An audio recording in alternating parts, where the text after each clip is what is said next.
हरि महामोहतम कुंज जासु बचन रवि कर निकर। हम ऐसे कंज गुरु की इबादत और पूजा में संलग्न हैं जो साक्षात इस नर रूप में नारायण हैं और जिनके दर्शन और चिंतन मनन और निधिध्यासन से हमारे आपके कलमल के सारे आवरण जो जन्म जन्मांतरों के लदे हैं वो दूर हो जाते हैं। ऐसे कंज गुरु को हम आप वंदन और नमन और उन्हीं के दया और कृपा से हमारा आपका जिस प्रकार से सूर्य की किरणें तिमिर को अंधेरे को नष्ट कर देती हैं भाई बहनों, उसी प्रकार से सद्गुरु के शरण में आने पर, सत्संग में आने पर, जहाँ पर तमाम मुरीद उसके इकट्ठे हों, उन मुरीदों का जहाँ जमघट हो और उन्होंने कहा मेरा गुणानुवाद करें मेरे वचनों को, वो भी सत्संग है।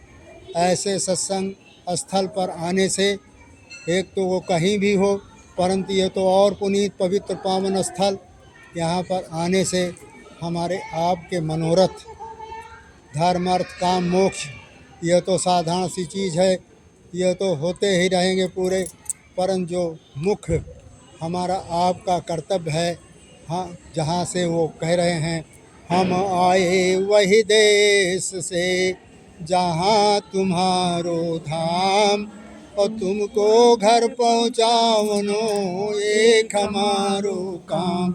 मैं इस धरती पर इसलिए आया हूँ, न कोई सामान बांटने आया हूँ, न कोई और सुख सुविधा देने आया हूँ।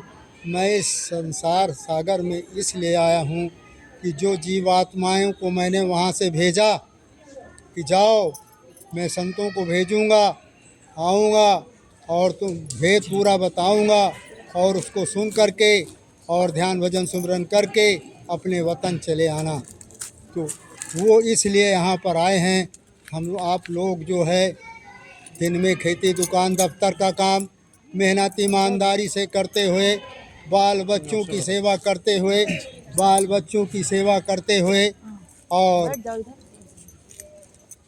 जो भी सांसारिक संबंध हैं उनको पूरा करते हुए स्वामी महाराज ने कहा मैं कब तुमको मना करता हूँ तुम खेती न करो, दुकान न करो, दफ्तर न करो, तुम परिवार में न रहो, तुम अच्छे कपड़े न पहनो, अच्छे मकान में न रहो, खूब अच्छे मकान में रहो, खूब अच्छे कपड़े पहनो, हजम करते हो तो 100 गिलास दूध रोज़ पियो, मैं कम मना करता हूँ।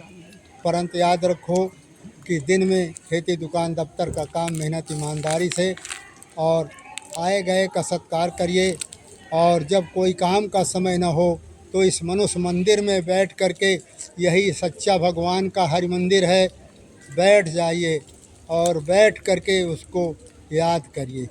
जो हमें आपको तो रास्ता भी मिल गया, जिनको नहीं रास्ता मिलता वो भी बैठ जाते हैं तो कुछ ना कुछ अनुभूत होती है।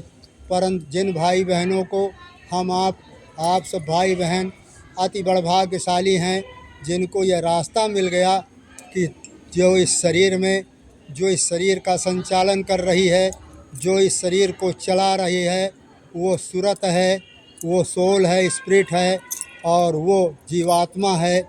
उसमें एक आँख है, एक कान है, एक नाक है, और उसके द्वारा हम जब बैठ जाएंगे तो वह दिव्य प्रकाश, वो उसमें जब ध्यान लगाएंगे, उनकी याद करके, उनकी कृपा ले करके विरह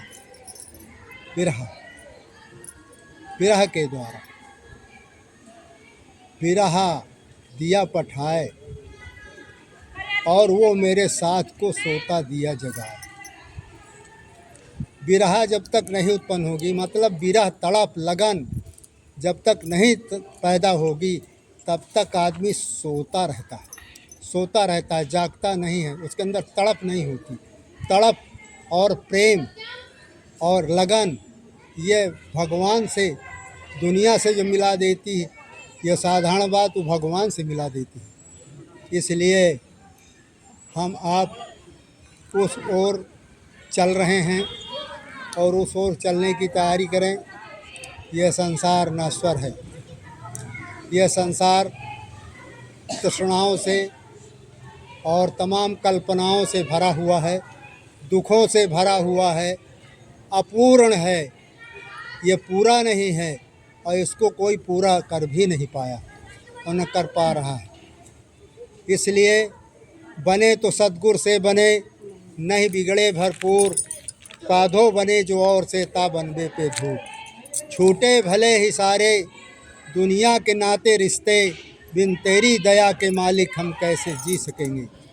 यह जब जज्बात होंगे, ये जब भाव होंगे, जैसी प्रीत कुटुंब से वैसे गुरु से होए, और चला जाए वैकुंठ को बाँह न पकड़े फूल।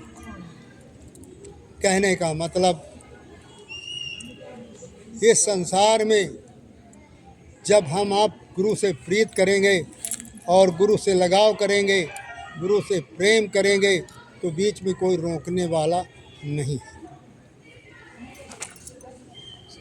यह तन दिन में तो हमने खाया और रात में सोया, और दिवस गवाया खाए, रैन गवाई सोए, और हीरा ऐसा जन्म और कौड़ी बदले जाए।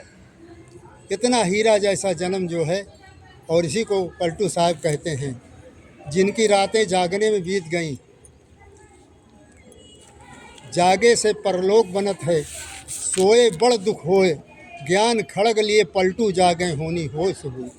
कहने का कबीर साहब इसी कह रहे हैं, कबीरा जागे और रोवे और दुनिया खावे और सोवे। कहने का नींद निशानी मौत की, नींद निशानी मौत की, उठ कबीरा जाग, और रसायन छाड़ के तुम नाम रसायन लाग। नाम का रसायन जिसको मिल गया, नाम रूपी रसायन जिसको मिल गया, उसका काम बन। जय गुरुदेव।